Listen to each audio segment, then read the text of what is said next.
todos têm bunkers. Inclusive agora o Jared Kushner, que é o marido da filha do Donald Trump, né?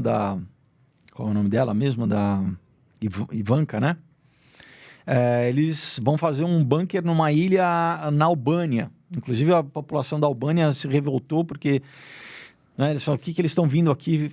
Então, uma ilha inteira para eles fazerem um bunker. O Mark Zuckerberg do Meta fez no Havaí. O Peter Thiel agora indo para a Argentina, né? Eles o quê? Saindo de centros que eles... Então, assim... É estranho. Por quê, né? Porque esse pessoal, né, infelizmente, né, como teve agora o aviso da Defesa Civil aí... Que foi um perigo, isso aí eu não recebi, mas... Da misantropia, né? Eles se veem como separados do resto da humanidade, né? É uma elite que se vê separada. Enfim, a gente pode entrar na questão gnóstica do pensamento deles, né? Por exemplo, o próprio Peter Thiel, né, que não é tão famoso aqui no Brasil quanto o Elon Musk, mas ele foi sócio do Elon Musk no PayPal, que é a empresa, né, primeira empresa, vamos dizer assim, de troca financeira, né, de pagamento. E ele, hoje em dia, é o CEO da Palantir, que é uma empresa de tecnologia militar, né? O Peter Thiel, que inclusive é um cara que está fazendo palestras ao redor do mundo falando sobre o anticristo, que é muito estranho, porque ele é homossexual, inclusive suspeita de ter mandado matar um amante dele e tal. Mas o Peter Thiel, ele... além de coisas como o transhumanismo, né, dele fundar uma startup chamada Ambrosia para fazer transplante de sangue de jovem, para ele, né, querer rejuvenescer. Ele, numa entrevista para o New York Times, ano passado, eu não lembro se foi no começo desse ano ou foi no ano passado, o repórter chega e pergunta para ele, fala assim, então, né, Peter Thiel, você acha que a raça humana deve ser preservada, a gente deve... E ele não consegue responder, ele fala, e o repórter fala assim, peraí, mas isso é pergunta simples, é a mais óbvia, você acha que a raça humana deve, né, permanecer? E ele fala, não é bem assim. Então, é muito estranho, porque, de novo, né, eles têm uma visão, né, eu digo, essa galera muito do Vale do Silício, né, o próprio Sam Altman, né, que é o cara do ChatGPT, que fala assim, uma entrevista dele, ele fala assim, não, em breve nós queremos que a inteligência seja como se fosse uma commodity, onde a gente vai fornecer para vocês com um reloginho contando, ele fala, né, com um meter, em inglês é como se fosse com um taxímetro. Então, peraí, como assim você vai se apropriar da inteligência e você vai vender para os usuários a inteligência cobrando um precinho, né, pelo uso dela?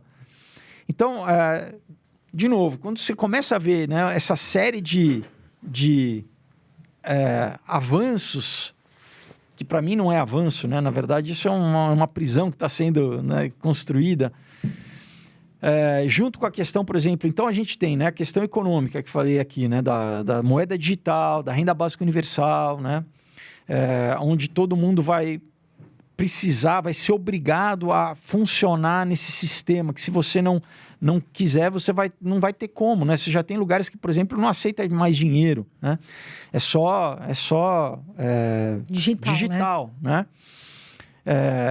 A gente viu um pouco desse ensaio durante a pandemia da ligação da tal da carteira de vacinação. Isso vai estar ligado também a uma questão de acesso físico, né? Porque, na verdade, é o quê? É um governo exigindo que você abra mão da tua autonomia corpórea, né, para poder, novamente, a gente perdia o emprego, as pessoas não tinham acesso a uma série de coisas se você não obedecesse aquele mandato do governo. Você não tinha, né, para uma grande parte da população, assim, você é obrigado a abrir mão da tua autonomia corpórea. Tudo isso, né, a gente tem que entender que as coisas caminham paralelas, assim, né? Então, você teve a ONU já falando que a identidade digital iria estar ligada à carteira de vacinação. Você teve países como a Estônia, por exemplo, sendo o primeiro país na Europa a substituir todos os documentos por uma identidade digital única. Então, carteira de motorista, como se fosse RG, CPF, passaporte, tudo numa identidade digital, tá? Então, de novo, né, é uma convergência, né? Se a gente vê que as coisas estão convergindo para o que a Bíblia diz ali, que é exatamente esse sistema que você não consegue ficar fora, né, que é a marca da besta, quer dizer, você consegue, mas aí as pessoas que vão, né, que não vão aceitar vão ser martirizadas, né? A Bíblia fala que vão ser decapitadas. Então, por quê? Porque você vai passar a ser propriedade do anticristo, né? Como antigamente, né, um escravo ele recebia no corpo uma marca, tá? Que ele era propriedade do seu senhor, né? A Bíblia usa essa mesma analogia para que essas pessoas que receberem essa tecnologia, obviamente vai ter uma pressão social, mas vai ser espontânea, vai ser uma decisão pessoal, né? Você que vai escolher, claro que, né, vão ter uma série de incentivos para você escolher isso, né? E para quem não quiser também uma série de dificuldades para quem não quiser, mas mesmo assim, você que vai escolher. Agora, se você escolher, você passa a ser propriedade do anticristo, né? Sim. E tem a outra marca que a Bíblia chama, que é a marca do Cordeiro, que é o sangue de Cristo, que é a marca que você passa a ser, a Bíblia diz, propriedade exclusiva de Deus, tá? Então, né, como Jesus falava assim, olha, não se preocupe com quem destrói o corpo, mas com quem pode levar, né, o teu espírito para o inferno, assim.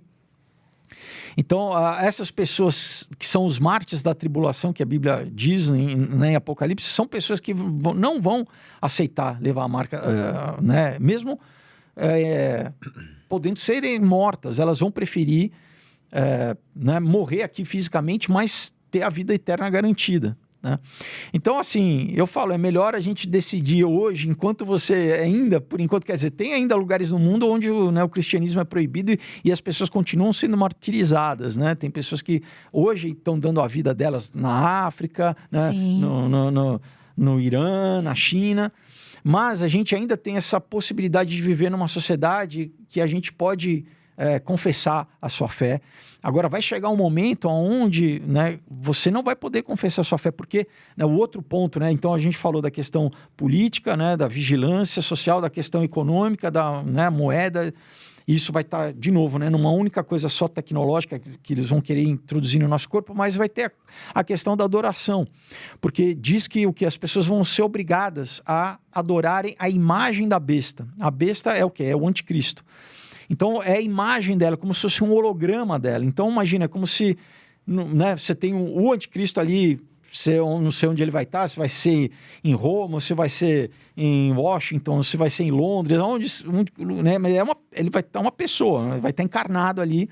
Agora, a imagem dele, né, é como se a gente tivesse nos celulares um avatar dele e todo mundo vai ter que se prostrar, vai ter que adorar, vai ter que prestar adoração à imagem da besta. E isso também é o quê? A gente entende que é alguma coisa tecnológica, né?